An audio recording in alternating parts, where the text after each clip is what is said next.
할렐루야. 네, 오늘 주일 예배 참여한 우리 성도님들을 진심으로 환영합니다. 요즘 날씨가 다시 좀 쌀쌀해졌어요. 초겨울 날씨로 돌아가는 것 같습니다.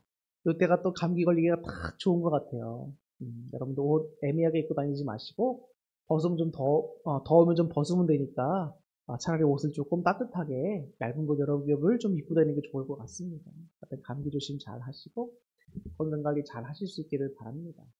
자, 오늘은 본문의 말씀을 통해서 하나님이 저희들에게 주시는 그 위로와 은혜의 말씀을 나눠보려고 합니다. 그래서 믿음의 파워로 힘차게 달려갑시다 라는 제목으로 여러분들에게 말씀을 전하도록 하겠습니다. 우리가 오늘 이 학개서의 말씀을 좀 우리가 이해하고 또 그 내용을 분명하게 좀 잘 알려면 포로기 시대 때 작성됐던 역사서들이 있습니다. 바로 에스라, 그 다음에 느헤미야, 에스더 이렇게 세 권인데요.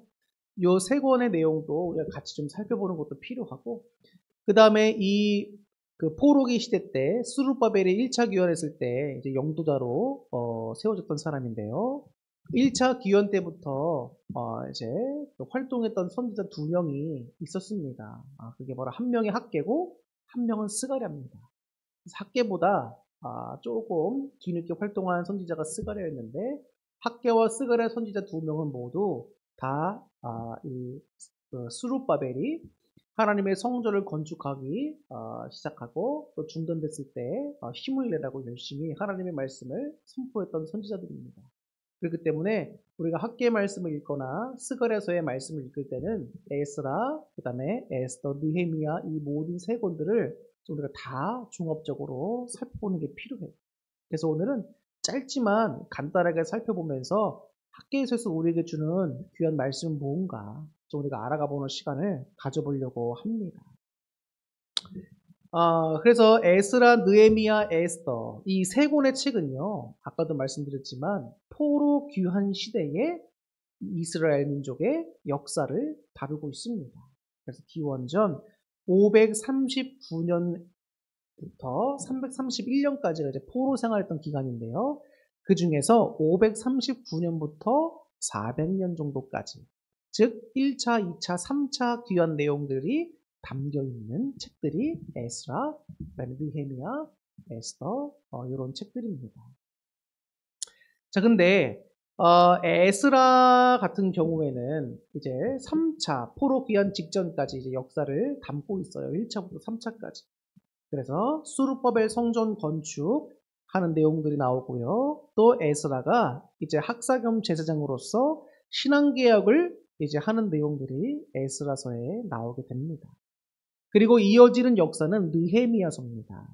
느헤미야서는 3차 포로기한 때 내용을 다루고 있습니다. 그래서 444년경부터 400년까지 성벽 재건을 하는 내용, 그리고 역시 신앙개혁을 중심으로 이스라엘 공동체를 다시 재건하는 내용, 이런 것들이 느헤미야에 담겨 있습니다. 근데 이 에스라와 느헤미야는 좀 다른 게 에스더서예요. 같은 포로기 시대를 겪고 있지만 에스더서는 조금 내용이 다릅니다. 왜냐하면 에스라서나 느헤미야서는 1차, 2차, 3차 포로 귀환의 내용을 담고 있고 예루살렘 민족 공동체의 어떤 신앙적인 회복을 이런 걸 다루고 있다고 한다면 에스더서는 수산이라고 하는 곳에서 발생한 한 에피소드, 즉 하나의 사건을 가지고 하나님이 어떻게 당신이 선택하신 선민의 백성을 구원하시는가, 이런 내용을 담고 있습니다. 그래서 조금 내용이 다를 수 있지만 결국 에스라서, 느헤미야서, 에스더 이 세 권의 공통점이 뭐냐? 하나님이 선택하신 선민을 주님께서 포기치 않으시고 구원하신다는 겁니다. 그래서 선민의 구원의 연속성, 이런 것들이 이 세 권의 공통점이라고 할 수 있어요.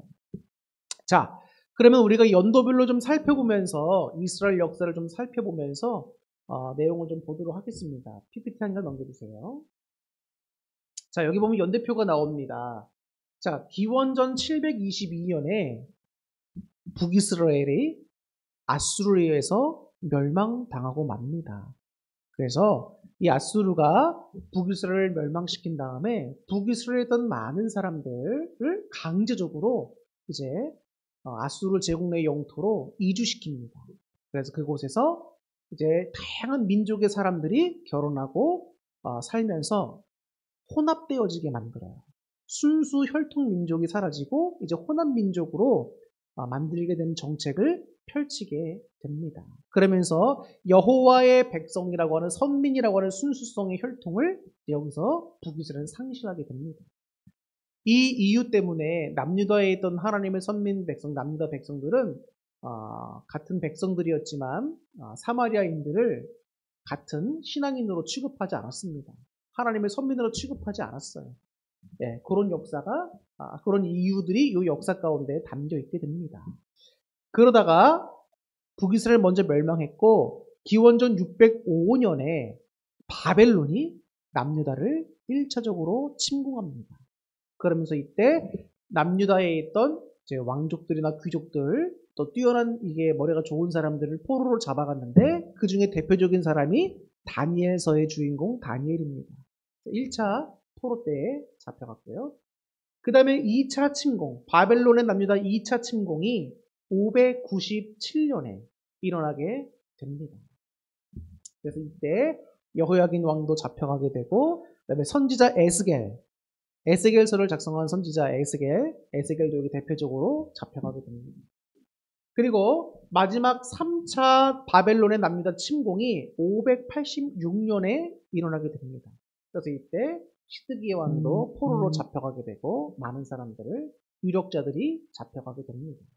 그래서 남유다의 역사는 기원전 586년경에 끝나게 되죠.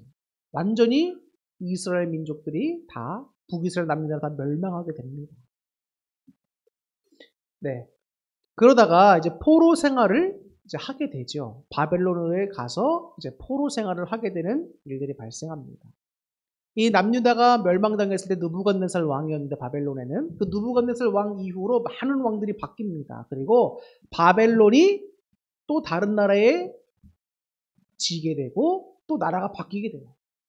어쨌든 계속해서 끌려간 남유다 사람들 계속 포로 생활을 하고 있는 가운데 있습니다. 그래서 586년에 망했고 지금 여기 연대표를 보시면 539년이 나오죠.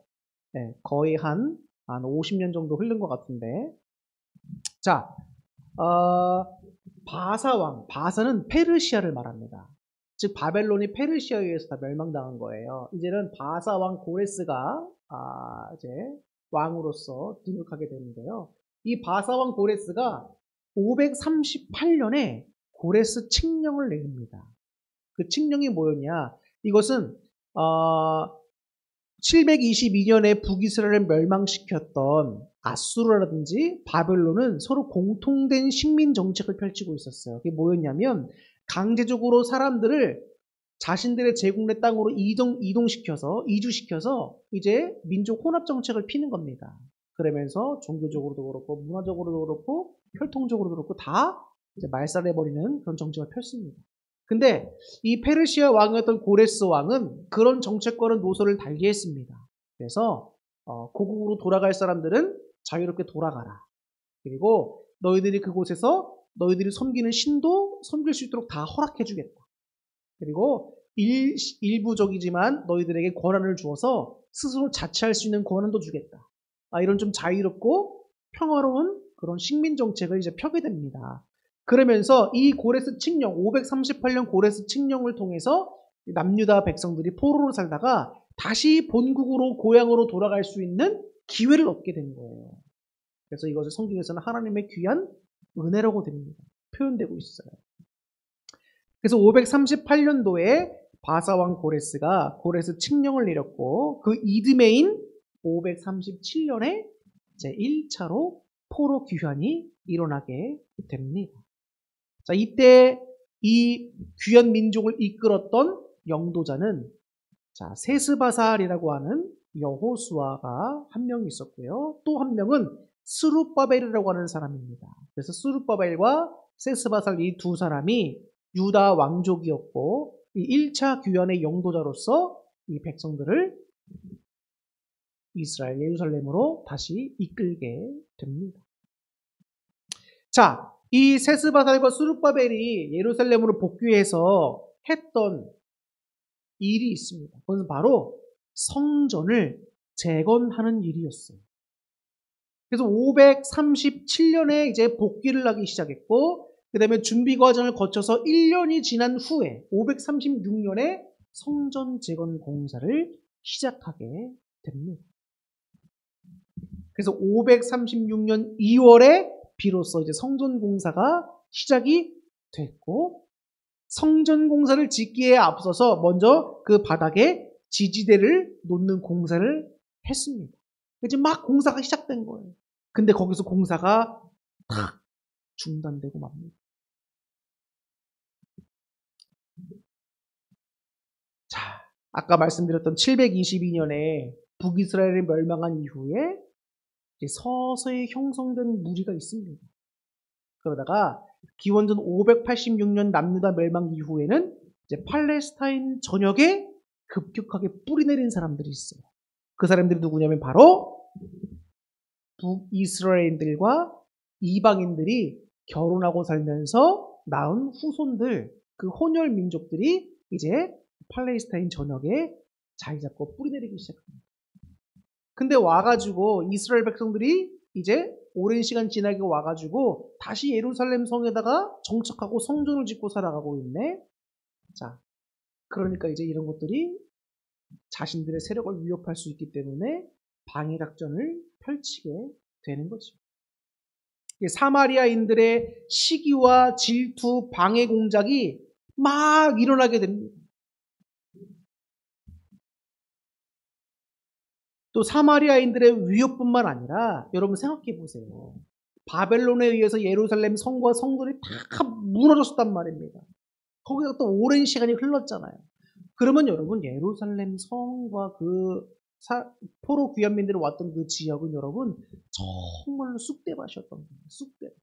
모든 것을 처음부터 다시 일으켜야 하는 아주 힘든 상황인 겁니다. 사람이 사는 데 있어서 필요한 게 의식주잖아요. 의식주.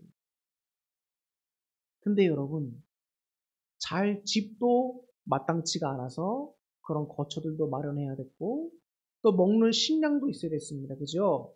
그런데 여러분 주변 민족들이 약탈을 하고 자연재해가 있었고 그렇기 때문에 연이은 흉작이 일어나게 되고 먹을 것도 충분하지가 않고 힘듭니다. 근데 현실적인 상황은 더 힘들어요. 사마리아인들이 계속 힘들게 하고 방해 공작하지. 흉노는 계속 이어지고 있지. 그렇다고 여러분은 뭐 옷들도 얼마나 잘 갈아입을 만큼 넉넉하고만 했겠습니까? 모든 삶이 다 어려운 거예요. 이런 여러 가지 일들이 겹치다 보니까 처음에는 정말 우리 가서 하나님의 영광의 성전을 다시 재건하고 우리 백성인 이 고국을 다시 이렇게 세우자라는 거룩한 마음으로 왔지만 현실에 맞닥뜨리니까 사람들의 사기와 의욕이 꺾여버리는 거예요. 그러니까 수룹바벨도 그렇고 여호수아도 그렇고 백성들도 그렇고 지금은 성전 공사할 때가 아니다. 우리 좀 멈추자. 그리고 우리 일단 살 때부터 찾고 나서 다시 시작하자. 이런 식이 되는 거예요. 그 공사가 16년 동안이나 중단되게 됩니다. 536년 2월에 공사가 시작됐지만 이때부터 시작해서 16년간이나 공사가 멈춰졌다는 거예요. 그래서 고레스 왕이 고레스 칙령을 했다고 했잖아요. 근데 고레스 왕에 이어서 페르시아 제국의 왕에 오른 또 다른 왕이 있는데 그 사람 이름이 바로 캄비세스 2세입니다. 캄비세스 2세.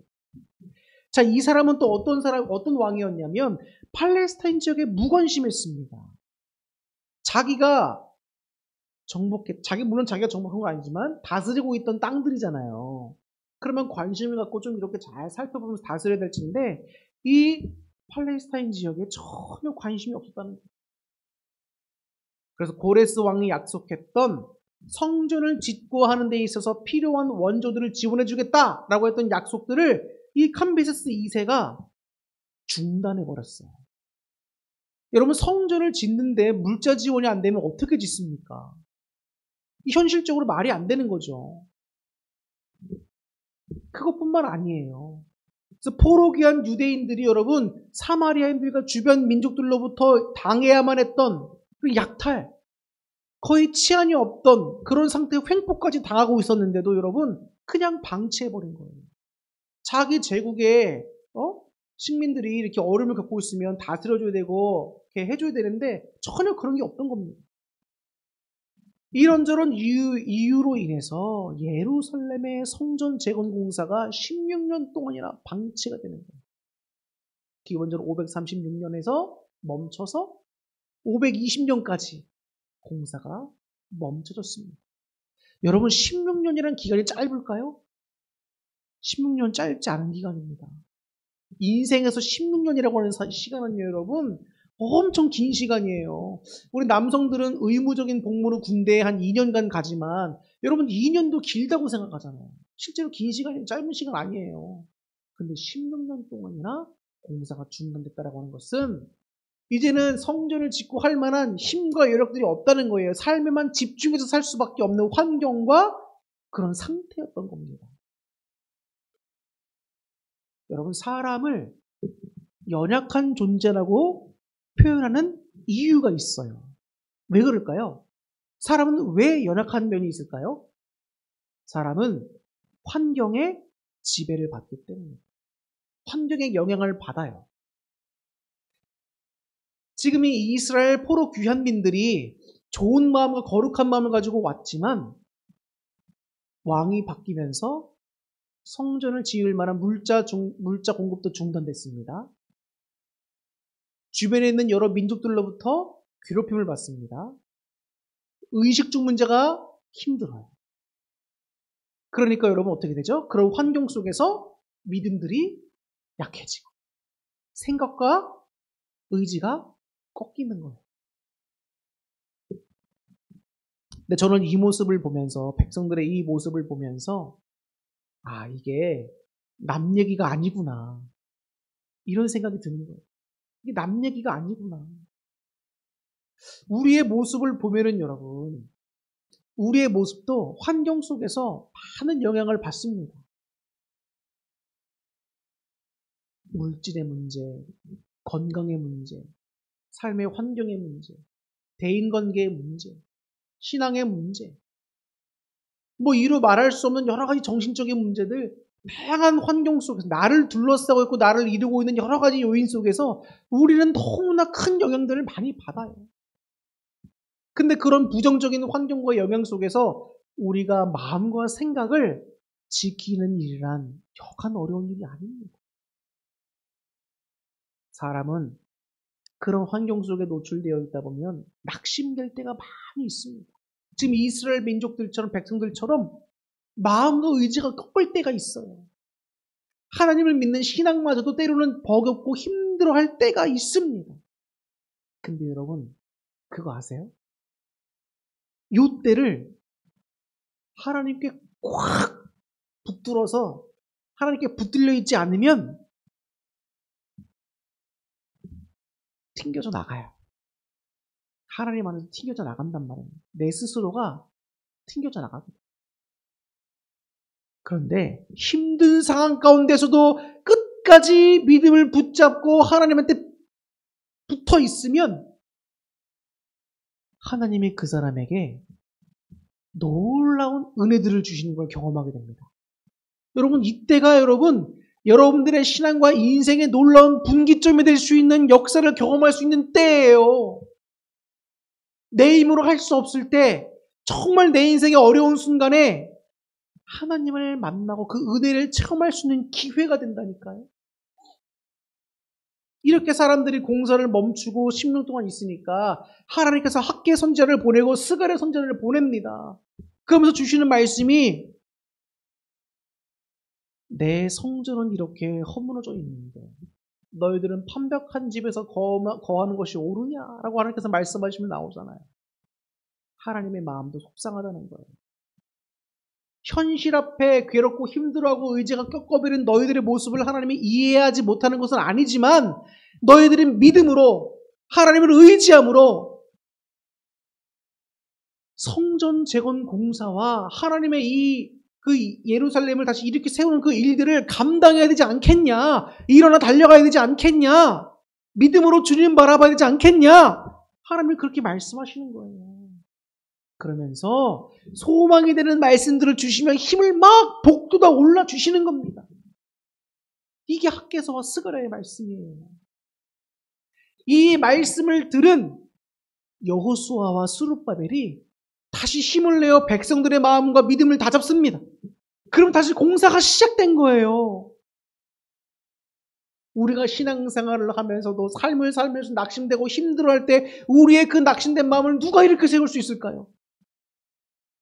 상황은 바뀌지 않았어요. 근데 이스라엘 민족이 다시 힘을 내어 일어나서 16년이나 중단했던 공사를 다시 행하게 됩니다. 완성하게 되잖아요. 그 힘과 원동력이 어디서 나오는 겁니까?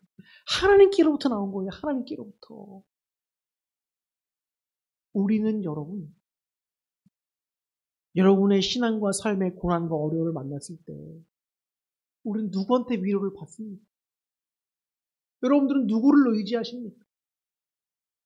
그냥 바뀔 것 같지 않은 상황 속에서 그냥 마음이 무너져내린 상태로 우울감에 빠져서 여러분 지내고 있는 건 아닙니까?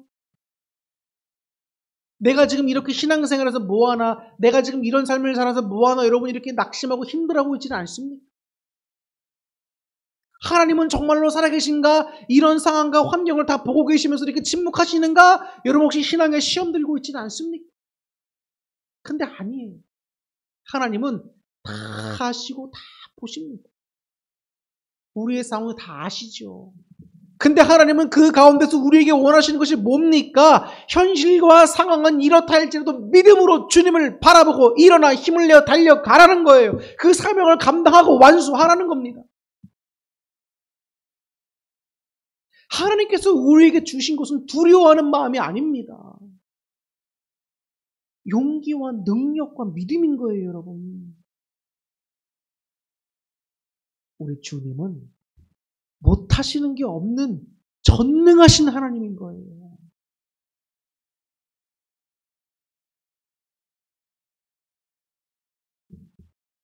우리는 신앙생활할 때 많은 인내가 필요합니다.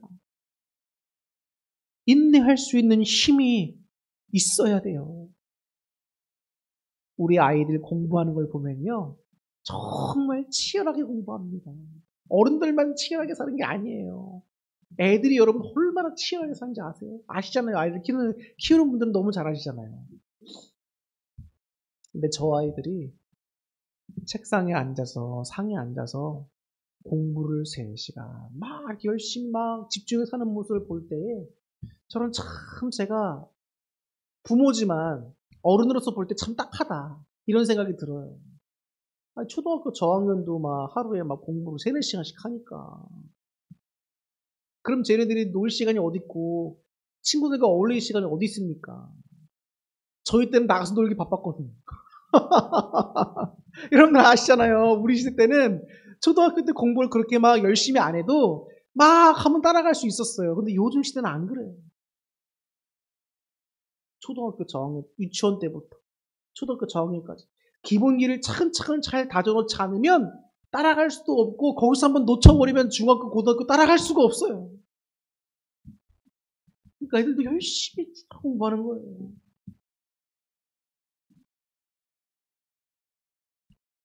근데 우리 아이들도 힘들지만 인내하면서 공부한단 말이에요. 그게 뭘 배우는 걸까요? 결국은 인내를 배우는 거예요. 인내를. 하기 싫고 어려워도 내게 주어진 일이고 내가 해야 되기 때문에 힘들어도 포기하지 않고 인내를 가지고 하는 거예요. 근데 어른들인 우리가 하나님이 맡겨준 사명이 있고 우리에게 주신 신앙의 임무가 있고 우리에게 주신 삶이 있는데 힘들다고 낙심만 하고 나 이제 안 하겠습니다. 나 이제 포기하겠습니다. 괴롭습니다. 어렵습니다. 하나님 이해하시죠? 이러버린다면 우리가 아이보다 못한 게 되는 거죠. 저 아이들 나이 때에 최선을 다해서 노력해서 나가는 거예요. 우리도 여러분 주여자들 최선을 다해서 삶을 살고 있잖아요. 하나님은 왜 모르실 거예요? 다 아시죠. 그럼에도 불구하고 하나님은 그런 상황 속에서 우리의 믿음과 순종을 보기를 원하신다. 그때 역사가 일어나는 거예요. 그때 역사가. 근데 그때까지 참지를 못해 인내를 못하니까 그 역사를 경험하지도 못하고 신앙의 기쁨과 즐거움을 느끼지도 못하고 하나님을 만나지도 못하고 그 이제 다 튕겨져 나가거나 쓰러져 버리는 거예요. 얼마나 안타까운 일인지 모릅니다, 여러분. 조금만 더 버티면 되는데, 조금만 더 믿음으로 주를 바라보면 되는데.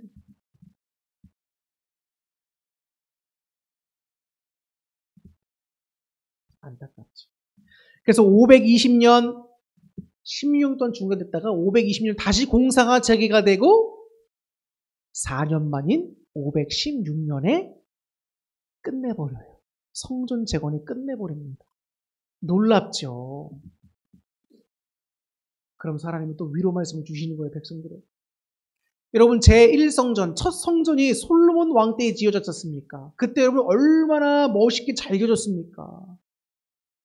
건물 모양만 보더라도 사람들의 마음에 하나님을 향한 경외심이 절로 생기지. 근데 그게 무너졌단 말이에요. 제대로 된 원조도 못 받는 상황 가운데서 애쓰고 힘써서 이렇게 지금 또다시 성전이 지어졌습니다. 그러면 그 성전의 외향적인 모습이 1세대 성전과 비교했을 때 어땠을까요? 더 나을까요? 초라할까요? 초라하죠. 1성전의 모습을 봤던 이 귀한 민중의 1성전의 모습을 봤던 사람들의 눈에는 실망스럽다. 예전과 같은 성전의 모습이 아니다. 라는 사람도 있었어요. 근데 주님께서 말씀하십니다. 학계 성전을 통해서 말씀하십니다. 여호와의 영광이 임할 텐데. 예전 성전보다 지금 성전에 임하는 여호와의 영광이 더 클 거다라는 거예요. 그 말은 뭐죠? 건물의 크고 작고가 상관없는 거예요. 건물이 여러분 아름답고 조금 덜 아름답던 상관이 없는 거예요. 왜? 주님이 임하신 그곳이 거룩한 곳이고 영광이 가득한 곳이기 때문입니다.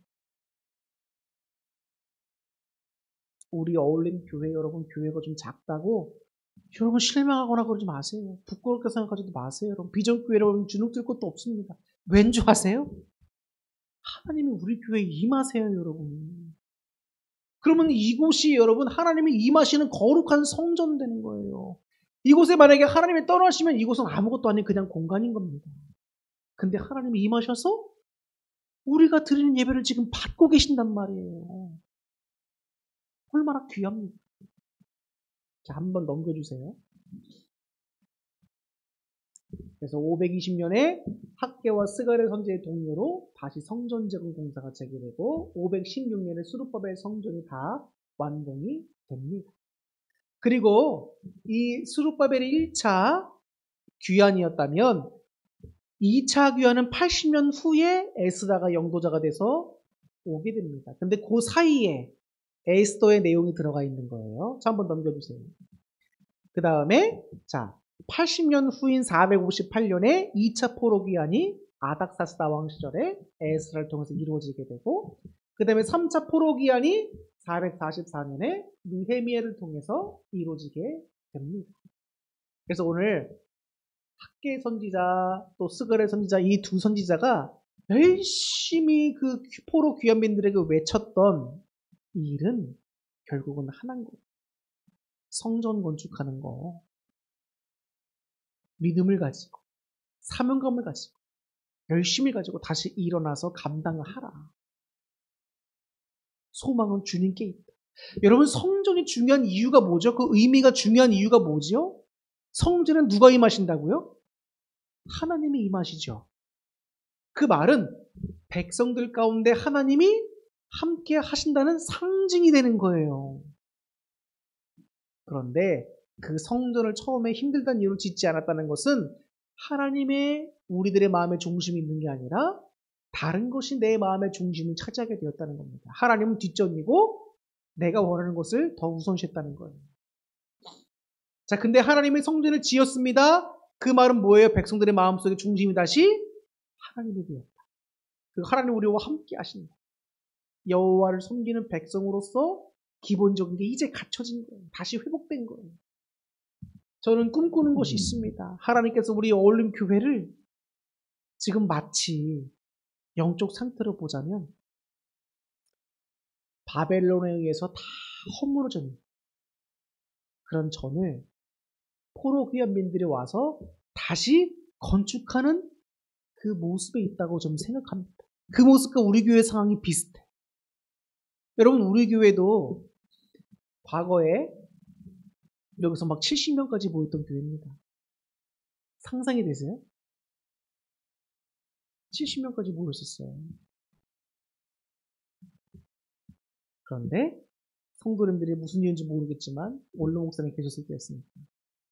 이렇게 저렇게 나가시게 되고 지금은 이렇게 여러분과 제가 남은 거예요. 이 모습은 마치 여러분 바벨론에서 다 무너졌던 교회의 모습을 성도의 모습을 보는 것 같아요. 근데 하나님은 저와 여러분을 통해서 우리 어울림 교회를 다시 수축하고 다시 기본 토대를 만들고 이렇게 세우기를 원하신다는 걸 깨닫게 됩니다. 왜 그럴까요? 단지 건물 부흥시키고 교회가 재정이 넉넉하게 되기 위해서? 아니에요. 주님의 뜻을 이루기 위해서는 교회가 사람도 있어야 되고요. 재정도 있어야 되고요. 공간도 있어야 돼요. 목회자 혼자서는 여러분 할 수가 없습니다.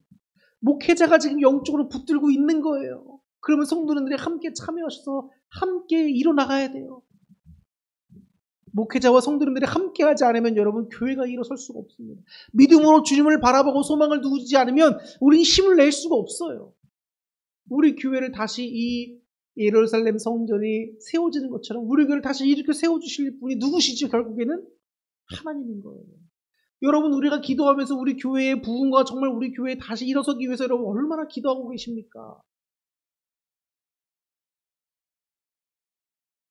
하나님의 꿈과 소원을 우리가 이루어드려야 돼요. 여러분들은 마치 영적 포로 귀환민들과 같습니다. 그래서 우리 어울림 교회를 저와 함께 잘 만들어 갔으면 좋겠습니다. 근데 오늘 주된 메시지는 이게 아니에요. 이제 설교를 마치려고 하는데 오늘의 주된 메시지는 뭐냐? 백성들이 삶의 환경 속에서 어려웠기 때문에 믿음이 꺾이고 의지가 꺾이고 마음이 다 낙심돼서 주님께 주신 사명을 다 내려놓게 됐습니다. 그들의 마음의 중심이 하나님이 떠났었어요. 그런데 그런 그들이 다시 힘을 내어 믿음을 일으키고 주님 주신 사명을 담당하기까지 달려갈 수 있었던 것은 주님이 위로해 주시고 힘을 주셨고 소망이 되어 주셨기 때문이라는 거예요. 그렇기 때문에 여러분의 소망을 어디다 둬야 되냔 말이에요. 여러분은 누구에게 위로를 받아야 되냔 말이에요. 어느 분께 여러분 힘을 얻어야 되냔 말입니다. 힘들다고 여러분 사람 찾아가지 마세요. 낙심된다고 좌절만 하지도 마세요. 괴롭다고 하나님을 떠나지도 마세요. 우리가 정말 괴로운 그때에 주님 만날 수 있는 기회가 된다니까요. 인내하셔야 돼요. 기도하세요, 여러분. 아니 힘들고 괴로우면 그때 기도해야지 언제 기도합니까? 왜 힘들고 괴로울 때 기도 안 하시는 겁니까, 여러분? 더 기도해야지. 낙심된다고 왜 기도 안 합니까? 주님 교회 더 와야지. 기도가 안 되더라도 와서 붙어 있으세요. 그냥 주님만이라도 부르세요, 여러분. 그럼 하나님이 응답 주신다니까요. 그래서 주님을 의지하고 주님에서 힘을 얻고 소망을 얻어서 여러분 주님 오실 그날까지 신앙 붙들고 나가세요. 달려나가세요. 내게 주어진 삶도 여러분 사명입니다. 내게 주어진 신앙도 사명이에요. 언제까지? 주님 오실 그날까지. 그래서 오늘 이 말씀을 여러분의 마음판에 잘 새기시고 한 주간, 한 달도 승리하시고 평생을 승리하실 수 있기를 주님의 이름으로 축원합니다. 기도하겠습니다.